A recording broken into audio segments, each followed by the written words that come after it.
Halo teman-teman Skriptura, selamat datang di seri Renungan Skriptura pada hari ini. Pada pembahasan kali ini kita akan membahas dan akan melihat di dalam teks Lukas pasal yang ke-11 ayat yang ke-1 sampai yang ke-5.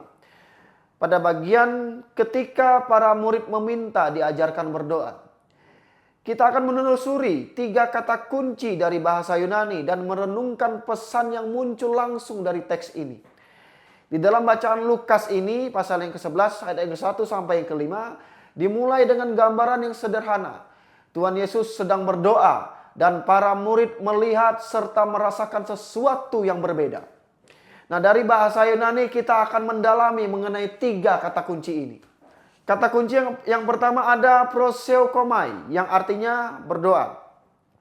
Kata ini menunjuk pada tindakan berkomunikasi dengan Tuhan secara sadar dan terarah. Nah, di dalam teks ini doa Tuhan Yesus bukan sekedar rutinitas, tetapi relasi yang hidup. Melihat Tuhan Yesus berdoa mendorong murid-murid untuk rindu belajar tentang hal yang sama, yaitu tentang cara berdoa.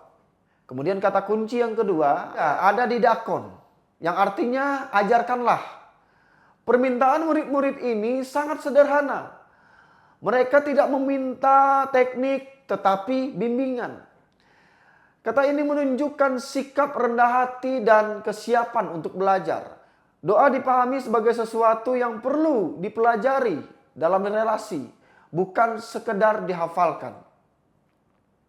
Kemudian kata kunci yang ketiga ada philos, yang artinya sahabat atau teman dekat. Kata ini muncul di dalam perumpamaan tentang seorang sahabat yang datang di tengah malam untuk meminta roti. Gambaran ini menekankan kedekatan dan keberanian untuk datang dengan jujur tanpa jarak karena relasi yang sudah terbangun atau sudah dekat. Ketiga kata kunci ini menolong kita untuk melihat isi teks ini secara jelas. Doa di dalam Lukas pasal yang ke-11 ayat yang ke-1 sampai yang ke-5 itu lahir dari relasi yang nyata. Tuhan Yesus menunjukkan bahwa doa bukan sekedar aktivitas yang kosong, melainkan hubungan yang hidup dengan Tuhan Yesus. Murid-murid menangkap hal itu dan dengan rendah hati meminta untuk diajarkan. Perumpamaan tentang sahabat itu menegaskan bahwa datang kepada Tuhan itu dilakukan dengan keberanian dan kepercayaan. Seperti seorang sahabat yang mengetuk pintu di waktu yang tidak nyaman.